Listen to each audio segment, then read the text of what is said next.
వార్తలను సమర్పిస్తున్నవారు రాజమండ్రికి చెందిన Sagar kidney care super multi speciality hospital వైద్యులు డాక్టర్ శశాంక్ ఎండి డిఎం ప్రతి నెల 1వ ఆదివారం జంగారెడ్డిగూడెంలో వింధ్యా స్కిన్ క్లినిక్ కు విచ్చేస్తున్నారు. పూర్తి వివరాలకు సంప్రదించండి. Vindhya skin clinic, Bharat gas సమీపంలో, త్రివేణి కాలేజ్ రోడ్. నమస్కారం, సిటీ న్యూస్ కి స్వాగతం. ముందుగా ముఖ్యాంశాలు. ఉభయ గోదావరి జిల్లాల పట్టభద్రుల ఎమ్మెల్సీ కూటమి అభ్యర్థిగా పేరాబత్తుల రాజశేఖరం విజయానికి సహకరించాలని పిలుపునిచ్చిన ఎమ్మెల్యే రోషన్ కుమార్ మీడియాతో మాట్లాడిన పేరాబత్తుల ఈ నెల 5వ తేదీన ఫీజు పోరుకు సిద్ధమైన వైఎస్ఆర్సీపీ గోడ పత్రికలను ఆవిష్కరించిన ఆ పార్టీ జిల్లా అధ్యక్షులు దూలం నాగేశ్వరరావు. హైదరాబాద్ లో రోడ్డు ప్రమాదానికి గురైన జంగారెడ్డిగూడెం నివాసి గంధం వరుణ్ నాగేంద్ర కుటుంబానికి 5,500 రూపాయల ఆర్థిక సహాయం అందజేసిన మానవతా స్వచ్ఛంద సేవా సంస్థ. జంగారెడ్డిగూడెం మండలం గురువాగూడెంలో రోడ్డు ప్రమాదానికి గురైన ప్రమాద బాధితులను ఆసుపత్రికి తరలించిన చింతలపూడి ఎమ్మెల్యే రోషన్ కుమార్.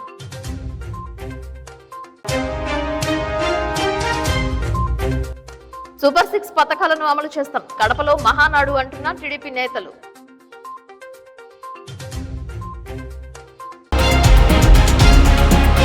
ఉభయ గోదావరి జిల్లాల పట్టభద్రుల కూటమి అభ్యర్థి పేరాబత్తుల రాజశేఖరం పరిచయ కార్యక్రమం విజయవంతమైంది. చింతలపూడి నియోజకవర్గ స్థాయిలో ఎన్నికల ఏజెంట్స్ గా వ్యవహరించే వారికి ఈ సమావేశం ఏర్పాటు చేశారు. గతంలో ఓటర్లు నమోదు చేయాలని పేరాబత్తుల రాజశేఖరం కూటమి నేతలను కోరుతూ సమావేశం నిర్వహించగా జంగారెడ్డిగూడెంలో రెండవసారి శనివారం పోలింగ్ ఏజెంట్స్ కు దిశానిర్దేశం చేశారు. చింతలపూడి ఎమ్మెల్యే సొంగ రోషన్ కుమార్ అధ్యక్షతన నిర్వహించిన ఈ కార్యక్రమానికి నియోజకవర్గంలోని కూటమి నాయకులు, కార్యకర్తలు పాల్గొన్నారు. పోస్టల్ బ్యాలెట్ గురించి జిల్లా టీడీపీ అధ్యక్షులు గన్ని వీరాంజనేయులు సుదీర్ఘంగా ప్రసంగించారు. మొదటి ప్రాధాన్యత ఓటు పేరాబత్తుల రాజశేఖరానికి వేయాలని సూచించారు. ఎన్నికల అధికారి ఇచ్చిన పెన్నుతో మాత్రమే పోస్టల్ బ్యాలెట్ పై మొదటిగా ఉన్న పేరాబత్తుల రాజశేఖరం ఫోటో పక్కన 1 అంకె రాయాలని సూచించారు. ఈ కార్యక్రమంలో టీడీపీ రాష్ట్ర అధికార ప్రతినిధి దాసరి శేషు, మాజీ ఎమ్మెల్యే గంటా రామకృష్ణ, జగ్గవరపు ముత్తారెడ్డి, టీడీపీ పట్టణ అధ్యక్షులు, కార్యదర్శులు రావురి కృష్ణ, తూటికుంట రాము, సీనియర్ నాయకులు Mandava Lakshmanarao, Marisetti Balachittamma, Namburi Ramachandraraju, Parimi Satyanarayana, Mahankalli Rammohan Rao, Nandini, Janasena party Chintalapudi convener Meka Eswaraiah, BJP పట్టణ అధ్యక్షులు కొప్పాక శ్రీనివాసరావు పాల్గొన్నారు. పోస్టల్ బ్యాలెట్ నమూనాను ప్రదర్శించారు. ఈ సందర్భంగా ఎమ్మెల్యే రోషన్ కుమార్ కూటమి అభ్యర్థి పేరాబత్తుల రాజశేఖరంలు మాట్లాడుతూ ఎమ్మెల్సీ ఎన్నికల కోడ్ అవ్వగానే మెగా డిఎస్సీ విడుదలవుతుందని తెలిపారు. ఇక్కడ చర్చ అట్లాగే మరి క్యాండిడేట్ అయిన పేరాబత్తుల రాజశేఖర్ గారిని ఇక్కడ పరిచయం చేయడం జరిగింది. ఇది రెండోసారి ఇక్కడ పరిచయ వేదిక పెట్టాము. ఎందుకంటే ఒక గ్రాడ్యుయేట్ ఎమ్మెల్సీ విజయం ఎంత ఇంపార్టెంటో ఆ విషయంపై పెద్దలందరూ మాట్లాడడం జరిగింది. అలాగే మరి ఎన్రోల్మెంట్స్ విషయంలో కూడా అనుకున్న దానికంటే కూడా మనము 10,000 పైగా చేసి మరి గ్రాడ్యుయేట్ ఎమ్మెల్సీ ఎన్రోల్మెంట్స్ చేసాము. అదే స్ఫూర్తితోటి మరి రాబోయే ఎలక్షన్ కూడా అందరూ కూడా కలిసికట్టుగా అంటే ఎన్డీఏ కూటమిలో ఉన్న తెలుగుదేశం, జనసేన, బీజేపీ పార్టీ నాయకులు, కార్యకర్తలు కానివ్వండి, అలాగే బూత్ లెవెల్లో అందరూ కూడా కలిసికట్టుగా పనిచేసి మరి పేరాబత్తుల రాజశేఖర్ గారిని మరి మంచి మెజారిటీ తోటి గెలిపించాల్సిందిగా అందరూ కూడా రిక్వెస్ట్ చేస్తున్నాము. ఈ విషయంలో మరి ఇక్కడికి ఈ రోజు గని గారు కానివ్వండి, అలాగే రవి మందలప్ గారికి కానివ్వండి, అబ్జర్వర్ గా వేసిన దొన్ను దొర గారు కానివ్వండి, పేరాబత్తుల రాజశేఖర్ ఎమ్మెల్సీ క్యాండిడేట్ మరి వీళ్ళందరూ కూడా అక్కడికి వచ్చి మరి యొక్క గెలుపు ఇంపార్టెన్స్ టీడీపీకి, ఎన్డీఏకి ఎంత ఇంపార్టెంట్ విషయంపై మరి చర్చలు జరిగింది. అలాగే ఈ యొక్క విజయం మరి రాబోయే లోకల్ ఎలక్షన్స్ కి ఎంత ఇంపాక్ట్ చూపిస్తున్న విషయంపై కూడా మరి మాట్లాడడం జరిగింది. తప్పకుండా అందరం కలిసికట్టుగా మరి పనిచేసి పేరాబత్తుల రాజశేఖర్ గారి విజయానికి కృషి చేసి వారికి మరి మంచి గిఫ్ట్ ఇస్తామని చెప్పి చింతలపూడి ఎమ్మెల్యే గారిని మాటిస్తున్నాను. మరి ఈ రోజున టైం తీసుకొని వచ్చిన తెలుగుదేశం, జనసేన, బీజేపీ పార్టీ నాయకులు కానివ్వండి, కార్యకర్తలు కానివ్వండి, అలాగే మీడియా మిత్రులకి అందరూ కూడా నా యొక్క ధన్యవాదములు. అలాగే ఈ రోజు టౌన్ లో ఈ యొక్క ప్రోగ్రామ్ ని ఇంత బాగా ఆర్గనైజ్ చేసిన మరి లోకల్ గా ఉన్న నాయకులకి అందరూ కూడా నా యొక్క ప్రత్యేక ధన్యవాదాలు తెలియజేస్తూ సెలవు తీసుకున్నాను. Thank you. నమస్కారం. మరి ఉమ్మడి తూర్పు గోదావరి, పశ్చిమ గోదావరి జిల్లా పట్టభద్రుల మరి ఎమ్మెల్సీ ఆల్రెడీ నోటిఫికేషన్ వచ్చింది. ఫిబ్రవరి 27వ తారీఖున ఎలక్షన్ కాబట్టి దాంట్లో భాగంగా ఈ రోజు చింతలపూడి నియోజకవర్గం జంగారెడ్డిగూడెం టౌన్ లో మరి సోదరులు, స్థానిక శాసనసభ్యులు రోషన్ కుమార్ గారి నాయకత్వంలో అధ్యక్షతన ఈ రోజు ఎన్డీఏ కూటమి, జనసేన, బీజేపీ నాయకులు అలాగే కార్యకర్తలు అందరూ కూడా మరి ఈ రోజు సమావేశం ఏర్పాటు చేసుకోవడం. ముఖ్యంగా ఈ సమావేశం ముఖ్య ఉద్దేశం ఎలక్షన్ ఎలా చేయాలి. ఆల్రెడీ మా నాయకులు చంద్రబాబు నాయుడు గారు అందరూ ఎమ్మెల్యేస్ కి, పార్టీ అధ్యక్షులకి, ఇన్ఛార్జెస్ కూడా మరి ఒక దిశా నిర్దేశం కూడా ఇవ్వడం జరిగింది. బూత్ వైజ్ అలాగే గ్రామ వైజ్ విడదీసి ప్రతి 30 నుంచి 40 మంది ఓటర్లకి ఒక నాయకుడిని ఏర్పాటు చేసి ఒక అబ్జర్వర్ ఇచ్చి ఇదంతా కూడా ఒక సిస్టమేటిక్ గా మానిటరింగ్ చేసి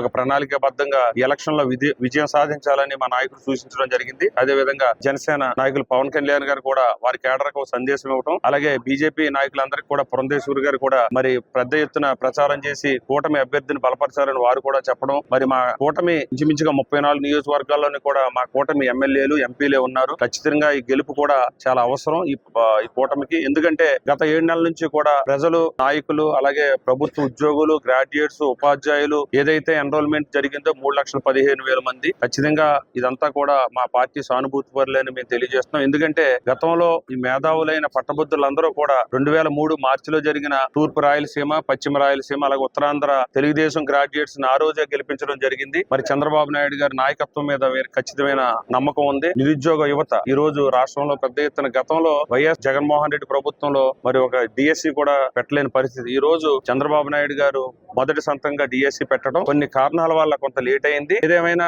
మార్చి 10 నుంచి మీకు ఏదైతే ఈ డిఎస్సి కి ప్రిపేర్ అవుతున్న విద్యార్థులందరికీ కూడా నేను ఒకటే విన్నపం చేస్తున్నాను, కష్టపడి చదువుకోండమ్మా, ఏ విధమైన సందేహం లేదు. చంద్రబాబు నాయుడు గారు మొదటి సంతకం, దీంట్లో ఏ విధమైన అనుమానం అక్కర్లేదు. ఎవరు చెప్పినా మీరు నమ్మొద్దు. మార్చి 10 నుంచి 20 లోపు నోటిఫికేషన్ వస్తుంది. ఖచ్చితంగా ఎగ్జామ్స్ పెడతారు. నెక్స్ట్ స్కూల్స్ ఓపెనింగ్ నాటికి మీరందరూ కూడా క్వాలిఫైన్ టీచర్స్ గా మీరు మరి ఒక ఉపాధ్యాయ వృత్తిలో మీరు ఉంటారని మీ ద్వారా నేను తెలియజేస్తున్నాను. అదే విధంగా ఆల్రెడీ ఏపీఎస్ చైర్మన్ ప్రకటించడం, గ్రూప్ 1, గ్రూప్ 2 కూడా, అలాగే డిప్యూటీ యూఓలు కూడా మరి ఉద్యోగాలకి నోటిఫికేషన్ ఇవ్వడం, షెడ్యూల్ ఇవ్వడం కూడా జరిగింది. రాబోయే రోజుల్లో నిరుద్యోగ యువతకు ఖచ్చితంగా మేము హామీ ఇస్తున్నాం. ఏదైతే మేనిఫెస్టోలో పెట్టారో 20 లక్షల ఉద్యోగాల కల్పన చేస్తామని, ఆ దిశగానే మరి ప్రభుత్వం పనిచేస్తుంది. లోకేష్ బాబు గారి నాయకత్వంలో విద్యాశాఖ మంత్రిగా, ఐటీ శాఖ మంత్రిగా ఆయన విద్యా వ్యవస్థను పూర్తిగా సమూలం చేసి, పటిష్టం చేసి, భవిష్యత్తులో విద్య మీద మరి ఎక్కువ ప్రాధాన్యత ఇవ్వడానికి ఆయన కూడా పనిచేస్తున్నారు. ఐటీ శాఖ మంత్రిగా ఈ ప్రాంతాల్లో చదువుకున్న నిరుద్యోగ యువతకి ఇక్కడే ఉద్యోగాలు కల్పించడానికి విశాఖపట్నం, అమరావతి, తిరుపతి ప్రాంతాల్లో ఐటీ హబ్ గా, మరి హైదరాబాద్ కు ధీటుగా మన రాష్ట్రం కూడా ఉండేడానికి ప్రయత్నం చేస్తున్నారు. కాబట్టి అలాగే ప్రభుత్వ ఉపాధ్యాయ ఉద్యోగులు కూడా మరి ఆ రోజు ఈ కూటమి ప్రభుత్వానికి మీరు భాగస్వాములే. ఉపాధ్యాయులందరూ కూడా మరి ఏదైతే ఆ గతంలో పెట్టిన ప్రభుత్వ ఉపాధ్యాయ ఉద్యోగులు ప్రభుత్వం మరి ఆ రోజు జగన్మోహన్ రెడ్డి కేసులను కూడా ఈ రోజు చంద్రబాబు నాయుడు గారు ఎత్తివేస్తానని చెప్పడం, అదే మీకు రావాల్సిన పెండింగ్స్ అన్ని కూడా ఏదైతే మరి గతంలో అన్యాయం జరిగిందో అన్ని కూడా మరి కూటమి ప్రభుత్వం తీరుస్తుందని విడతల వారీగా కొన్ని ఆర్థిక ఇబ్బందులు ఉన్నమాట, కొంత ఆలస్యమైనా కూడా మీకు రావాల్సిన అన్ని కూడా ఖచ్చితంగా మరి నెరవేరుస్తామని ఈ సందర్భంగా తెలియజేసుకుంటూ, ఏదైతే గ్రాడ్యుయేట్స్ గా నమోదు చేసుకున్న పట్టభద్రులైన మేధావులందరూ ఉన్నారు, విజ్ఞులైన మేధావులందరూ కూడా నాకు ఓటు వేయించి అత్యధిక మెజార్టీతో గెలిపిస్తారని మీ ద్వారా తెలియజేసుకుంటూ నమస్కారం. జనసేన సీనియర్ నాయకులు సింగులూరు కృష్ణమూర్తి పార్థివ దేహానికి పోలవరం శాసనసభ్యులు చిర్రి బాలరాజు నివాళి అర్పించారు. జిలుగుమిల్లి మండలం లక్ష్మీపురం గ్రామానికి చెందిన కృష్ణమూర్తి శనివారం తెల్లవారుజామున మృతి చెందారు. రాజమండ్రి ప్రైవేట్ హాస్పిటల్లో హార్ట్ స్ట్రోక్ రావడంతో తుది శ్వాస విడిచారు. ఆయన మృతదేహాన్ని స్వగ్రామానికి తీసుకువచ్చారు. ఈ విషయం తెలుసుకున్న పోలవరం ఎమ్మెల్యే చిర్రి బాలరాజు మృతదేహాన్ని సందర్శించి శ్రద్ధాంజలి ఘటించారు.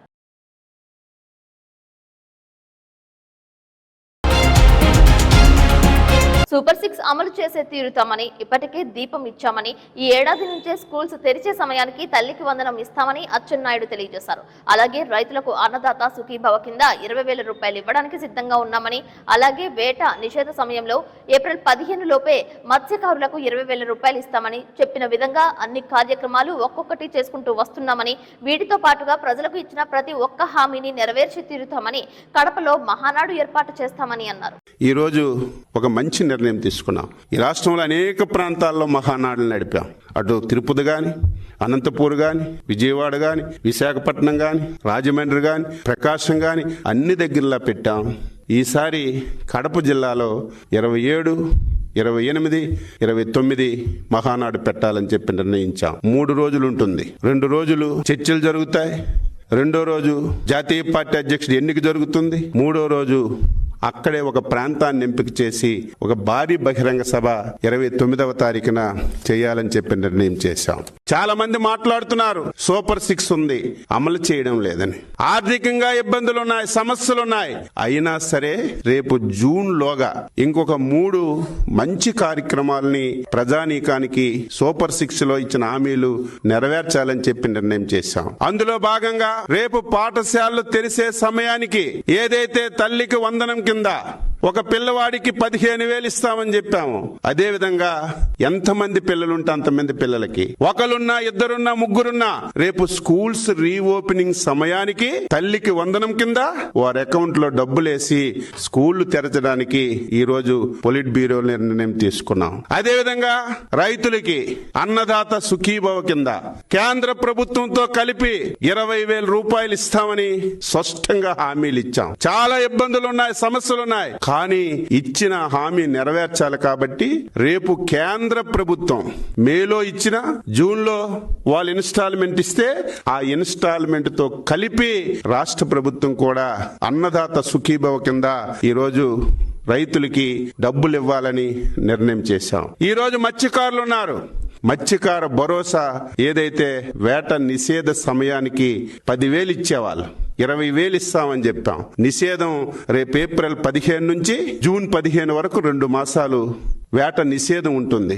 ఏప్రిల్ 15 ముందే ఇస్తామన్నటువంటి 20,000 మత్స్యకారుల కిందకి భరోసా కింద ఇవ్వాలని చెప్పి నిర్ణయం చేశామని చెప్పి తెలియజేస్తున్నాను. చాలా కార్యక్రమాలు ఈరోజు ఎవరైతే రిటైర్డ్ అయినటువంటి మిలిటరీ ఉద్యోగుల కార్పొరేషన్ అన్నాం, అది పెట్టాం. స్వర్ణకారుకులకి కార్పొరేషన్ పెట్టాం. దాదాపుగా 60-70% హామీలన్నీ కూడా నెరవేర్చాం. ఇంకా మిగిలినటువంటివి యువతకి నిరుద్యోగ భృతి, ప్రతి ఆడపిల్లకి 1,500, బస్సు ఉచితంగా ఇస్తామని ఇంకా 3-4 కార్యక్రమాలు ఉన్నాయి. ఇవన్నీ కూడా సాధ్యమైనంత వరకు ఆర్థికంగా ఈ రాష్ట్రాన్ని బలోపేతం చేసి ఆర్థిక పరిపుష్టిని తీసుకొచ్చి ఇచ్చిన ప్రతి ఒక్క హామీని నెరవేర్చడానికి అన్ని విధాల చర్యలు తీసుకోవాలని డీటెయిల్ గా రాష్ట్ర ముఖ్యమంత్రి గారు ఈరోజు మేనిఫెస్టో కూలంకుశంగా చదివి ఈ కార్యక్రమాలు మనం చేశాం. ఈ కార్యక్రమాలు ఈ సమయంలో చేస్తున్నాం. ఈ కార్యక్రమాలు ఈ రకంగా పైప్ లైన్ లో ఉన్నాయి. ఇంకా ఇవి ఈ రకంలో చేసుకోవచ్చని డీటెయిల్ గా డిస్కస్ చేసి మేనిఫెస్టో మీదే ఎక్కువ సమయం కేటాయించి ఒక మంచి నిర్ణయం తీసుకున్నామని ఈ సందర్భంగా తెలియజేస్తున్నాను. జంగారెడ్డిగూడెం మండలం గురువాయిగూడెంలో ప్రమాదానికి గురైన వ్యక్తిని చింతలపూడి శాసనసభ్యులు సొంగ రోషన్ కుమార్ ప్రభుత్వ 100 పడకల ఆసుపత్రికి తరలించారు. జంగారెడ్డిగూడెంలో ఎమ్మెల్సీ సమావేశం ముగిసిన అనంతరం నెమ్మలగూడెం వెళ్తున్న సమయంలో గురువాయిగూడెంలో బైక్ పై వెళ్తున్న వ్యక్తి ప్రమాదానికి గురయ్యారు. ప్రమాదాన్ని గుర్తించి తక్షణమే కాన్వాయ్ ను ఆపి ఆటోలో 100 పడకల ఆసుపత్రికి తరలించారు. హాస్పిటల్ సూపరింటెండెంట్ బేబీ కమలకు ఫోన్ చేసి అచ్యుతాపురం గ్రామానికి చెందిన నారాయణకు మెరుగైన వైద్య సేవలు అందించాలని ఆదేశించారు. ప్రమాదాన్ని గుర్తించి సకాలంలో ఆసుపత్రికి తరలించిన ఎమ్మెల్యే రోషన్ కుమార్ సేవలను పలువురు కొనియాడారు.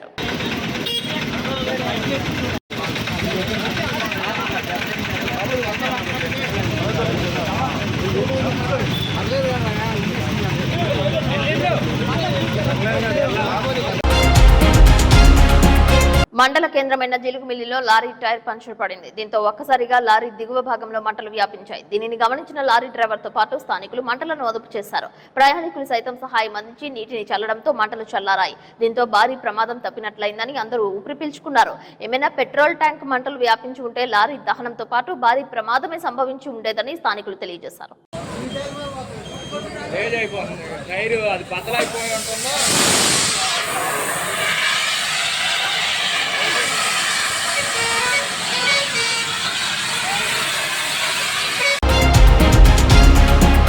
నర్సాపురం మండలం మకినవారిగూడెం గ్రామంలో ఎంఆర్పీఎస్ మందాకృష్ణ మాదిగకు పద్మశ్రీ అవార్డు రావడంపై సంబరాలు చేశారు. మోదగల్ల ముత్తయ్య అధ్యక్షతన నిర్వహించిన సంబరాల్లో రాష్ట్ర నాయకులు విసంపల్లి సిద్ధు మాదిగ ముఖ్య అతిథిగా పాల్గొన్నారు. ఈ నెల 7వ తేదీన హైదరాబాద్ లో జరిగే 1,00,000 డప్పులు 1000 గొంతులు కార్యక్రమాన్ని విజయవంతం చేయాలని పిలుపునిచ్చారు. ఈ కార్యక్రమంలో తడికమల్ల ఆనందరావు, దర్శనపు సతీష్, కాంతారావు, నల్లటి వెంకటేష్, సురేష్ విద్యార్థులు పాల్గొన్నారు.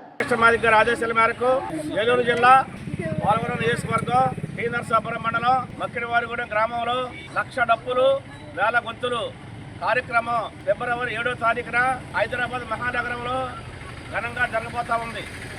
ఈ కార్యక్రమాన్ని పోలవరం నియోజకవర్గంలో ఉన్న ఎంఆర్పిఎస్, ఎంఎస్పి అనుబంధ సంఘాల శ్రేణులు, ప్రజలు, ప్రజాస్వామికవాదులు, మేధావులు జయప్రదం చేయవలసిందిగా ఈ సందర్భంగా పిలుపునిస్తా ఉన్నాం. ఎస్సీ వర్గీకరణ లక్ష్య సాధన కోసం గత 3 దశాబ్దాలుగా అంటే 30 సంవత్సరాలుగా అలుపెరగని పోరాటం చేస్తున్న ఏకైక వ్యక్తి మన శ్రీ మందాకృష్ణ మాదిగ. మరి ఆయన ఎన్నో ఇబ్బందులు, ఎన్నో కష్టాలు, ఎన్నో జైలు జీవితాలు అనుభవించి మరి సుప్రీంకోర్టు 7 జడ్జిల ధర్మాసనం జస్టిస్ చంద్రచూడ్ గారి నాయకత్వంలో మరి ఆయన పోరాట ఫలితంగా మరి ఆగస్టు 1వ తారీఖున తీర్పులు విడుదలయ్యి వర్గీకరణ మరి రాష్ట్రాలు చేసుకోవచ్చు అని చెప్పేసి ఆ సుప్రీంకోర్టు తీర్పు ఇవ్వడం జరిగింది. కానీ ఈ దేశంలో ఉన్న కొన్ని రాష్ట్రాలు వర్గీకరణ చేసుకునే వెసులుబాటు కల్పించినా మరి ఎస్సీలో ఉన్నటువంటి 15% రిజర్వేషన్లో మాలల్లో మెజార్టీగా ఉన్నటువంటి మాలలే అనుభవిస్తున్నారు తప్ప ఎస్సీలో ఉన్న అన్ని కులాలు అనుభవించట్లేదు. అన్ని కులాలకి సామాజిక న్యాయం జరగాలంటే, అందరికీ విద్యా ఉద్యోగ సంక్షేమ రాజకీయ రంగాల్లో న్యాయం జరగాలంటే అంబేద్కర్ సంపాదించినటువంటి 15% రిజర్వేషన్లు ఏబీసీడీలుగా వర్గీకరించినప్పుడే న్యాయం జరుగుతుందని చెప్పేసి మరి కేంద్ర రాష్ట్ర ప్రభుత్వాలు మరి జడ్జిలు కూడా చెప్పడం జరిగింది. మరి అంతేకాదు 1965 సంవత్సరంలో ఆ రోజు లాల్ బహదూర్ శాస్త్రి గారు ప్రధానమంత్రిగా ఉన్న సమయంలో ఒక కమిషన్ వేసింది ప్రభుత్వం. ఆ కమిషన్ పేరు లోకూర్ కమిషన్. ఆ లోకూర్ కమిషన్ కూడా చెప్పింది విద్యా ఉద్యోగ సంక్షేమ పరంగా ఇప్పటికే అభివృద్ధి చెందారు మాలలు అని చెప్పేసి వాళ్ళ మాలల జాబితా నుంచి తొలగించమని వాళ్ళని చెప్పడం జరిగింది. జంగారెడ్డిగూడెం మండలం గురవాయిగూడెం నందు తెల్లమద్ది చెట్టు కింద స్వయంలో వెలిసిన శ్రీ మద్ది ఆంజనేయ స్వామి క్షేత్రం భక్త సంద్రమైంది. శనివారం సందర్భంగా స్వామివారి ఉత్సవమూర్తికి అర్చక స్వాములు పంచామృత అభిషేకం చేశారు. స్వామివారి జన్మ నక్షత్రమైన పూర్వభద్ర నక్షత్రం సందర్భంగా ఆలయ అష్టోత్తర మండపంపై ప్రత్యేక పూలతో అలంకరించిన వేదికపై స్వామివారిని అమ్మవార్లను ఆసీనులను చేసి అనంతరం అర్చక స్వాములు శాస్త్రోక్తంగా కళ్యాణ క్రతువు నిర్వహించారు. అధిక సంఖ్యలో భక్తులు పాల్గొన్నారు. భక్తులకు ప్రసాదాలు అందజేశారు. అధిక సంఖ్యలో భక్తులు స్వామివారి అన్నప్రసాదాన్ని స్వీకరించారు. స్వామివారి దర్శనానికి విచ్చేసిన భక్తులకు ఎటువంటి అసౌకర్యం కలగకుండా ఆలయ పర్యవేక్షకులు జవ్వాది కృష్ణ, కురగంటి రంగారావుల పర్యవేక్షణలో తగిన ఏర్పాట్లు చేసినట్లు ఆలయ కార్యనిర్వహణాధికారిని ఆర్వి చందన తెలిపారు.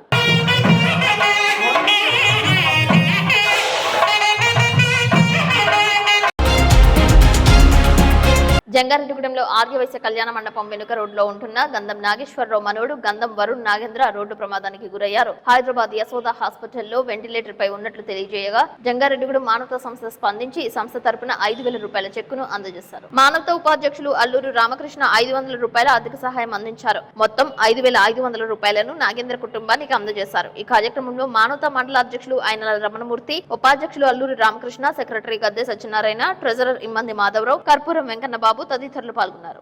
జాబ్ చేసుకుంటున్నారు. వారికి యాక్సిడెంట్ అయింది. యాక్సిడెంట్లో ఆయన అక్కడ వెంటిలేటర్ మీద ఉన్నారు. వారి తాతగారు కూడా గతంలో లారీ డ్రైవర్గా పనిచేస్తున్నారు. యాక్సిడెంట్లో వారికి కూడా కారు వరకు తీయాల్సి వచ్చిన పరిస్థితిలో ఉన్నారు. నాగేంద్ర గారు ఆయన తాతగారు ఆధ్వర్యంలోనే ఉంటున్నారు. వారు యశోద హాస్పిటల్లో ఉండటం రోజుకి 25,000 30,000 ఖర్చు అవుతుంది. మానవతా సంస్థ తరఫున కొంతవరకు మేము ఒక 5,000 రూపాయల చెక్కు ఇవ్వడం జరుగుతుంది. అలాగే అల్లూరు రామకృష్ణ గారు 500 రూపాయలు ఇవ్వడం జరిగింది. మానవతా వారు ముందుకొచ్చి ఏ చిన్న ఇబ్బంది పడుతున్నా, చిన్న యాక్సిడెంట్ అయినా లేకపోతే ఆర్థికంగా ఇబ్బంది పడే వారికి, లేకపోతే ఎడ్యుకేషన్ సంబంధించి కానీ ఏదో ఒక 20,000 రూపాయల మానవతా సంస్థ ముందుంటుంది. వారందరికీ నా కృతజ్ఞతలు, ధన్యవాదాలు చెప్పుకోవాలి. ఈ కుటుంబాన్ని ఆదుకుంటారు. మానవతా మూర్తులు ఎవరైనా సరే ఆదుకుని మా కుటుంబాన్ని ఈ కష్టానికి గట్టెక్కిస్తారని మనం ప్రతి మానవుడు కూడా తోటి మానవుడిని తోటి కష్టాలు ఉన్న కుటుంబాన్ని ఆదుకుని వారిని కుటుంబాన్ని ఆదుకుంటారని మరి ఇప్పుడు కాసేపు ప్రకటనలు చూస్తూనే ఉండండి సిటీ న్యూస్. రాజమండ్రికి చెందిన Sagar kidney care super multi speciality hospital వైద్యులు డాక్టర్ శశాంక్ ఎండి డిఎం అన్ని రకాల కిడ్నీ వ్యాధులు, బీపీ, షుగర్ మరియు జనరల్ మెడిసిన్ సమస్యలు చూడబడును. ప్రతి నెల 1వ ఆదివారం జంగారెడ్డిగూడెంలో వింధ్యా స్కిన్ క్లినిక్ కు విచ్చేస్తున్నారు. కిడ్నీ సమస్యలకు మధ్యతరగతి ప్రజలకు అందుబాటులో ధరలు కలవు. డయాలసిస్ 2,100 రూపాయలు, జనరల్ వార్డుకు 1,500 రూపాయలు, సింగిల్ రూమ్ కు 2,500 రూపాయలు, ఐసీయూకు 6,000 రూపాయలు మాత్రమే. పూర్తి వివరాలకు సంప్రదించండి. Vindhya skin clinic, Bharat gas సమీపంలో, త్రివేణి కాలేజ్ రోడ్. ప్రతి నెల 1వ ఆదివారం ఉదయం 10:30 నుండి డాక్టర్ అందుబాటులో కలరు. Cell number 9491396555.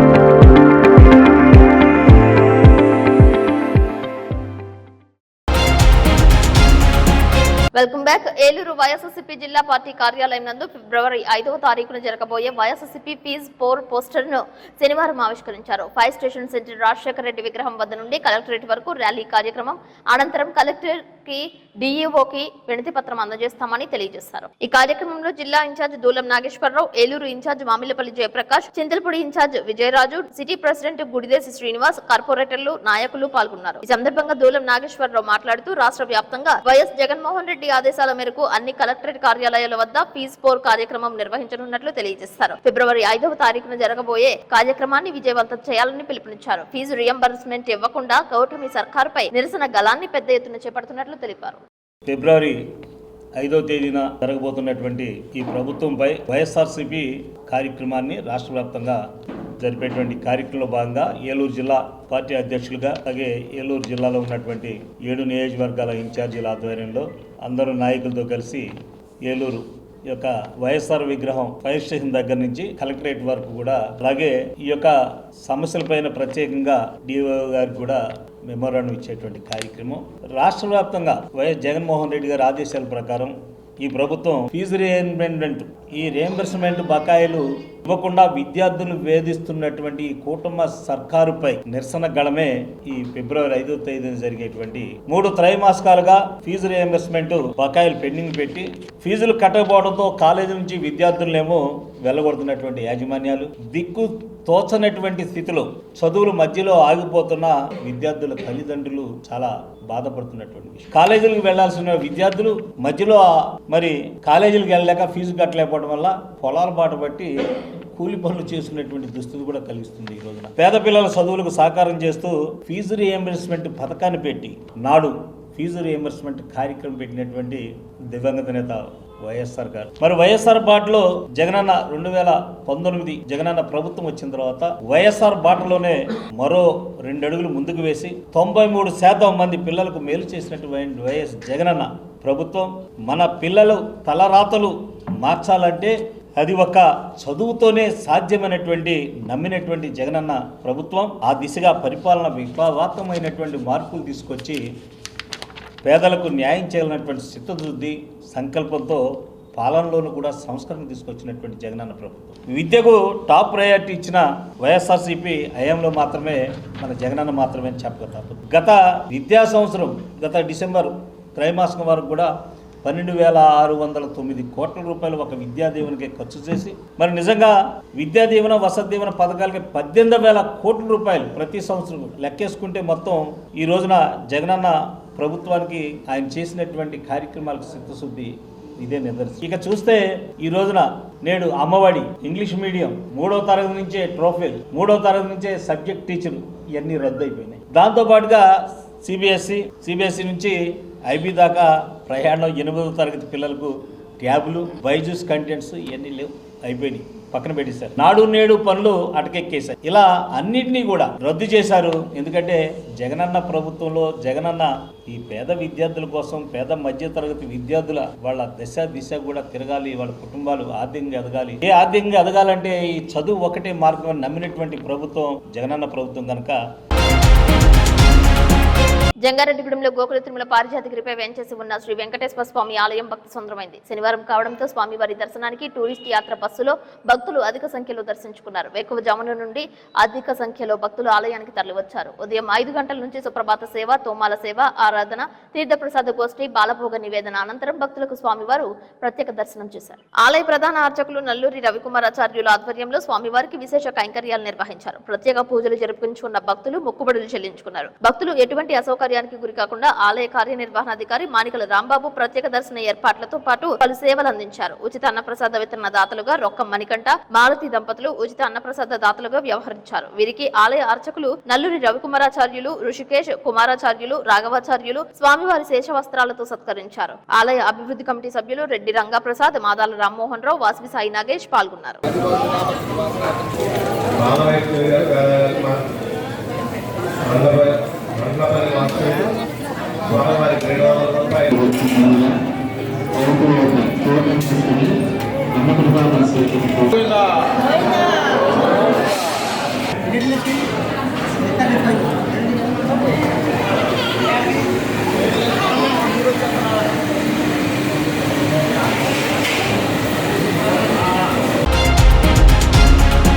వార్తలు ముగించే ముందు ముఖ్యాంశాలు మరొకసారి. ఉభయ గోదావరి జిల్లాల పట్టభద్రుల ఎమ్మెల్సీ కూటమి అభ్యర్థిగా పేరాబత్తుల రాజశేఖరం విజయానికి సహకరించాలని పిలుపునిచ్చిన ఎమ్మెల్యే రోషన్ కుమార్ మీడియాతో మాట్లాడిన పేరాబత్తుల ఈ నెల 5వ తేదీన ఫీజు పోరుకు సిద్ధమైన వైఎస్ఆర్సీపీ గోడ పత్రికలను ఆవిష్కరించిన ఆ పార్టీ జిల్లా అధ్యక్షులు దూలం నాగేశ్వరరావు. హైదరాబాద్ లో రోడ్డు ప్రమాదానికి గురైన జంగారెడ్డిగూడెం నివాసి గంధం వరుణ్ నాగేంద్ర కుటుంబానికి 5,500 రూపాయల ఆర్థిక సహాయం అందజేసిన మానవతా స్వచ్ఛంద సేవా సంస్థ.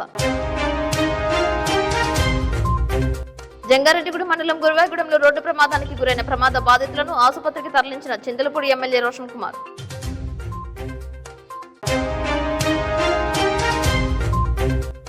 సూపర్ 6 పథకాలను అమలు చేస్తాం, కడపలో మహానాడు అంటున్న టీడీపీ నేతలు. ఈ వార్తలు ఇంతటితో సమాప్తం. నమస్కారం.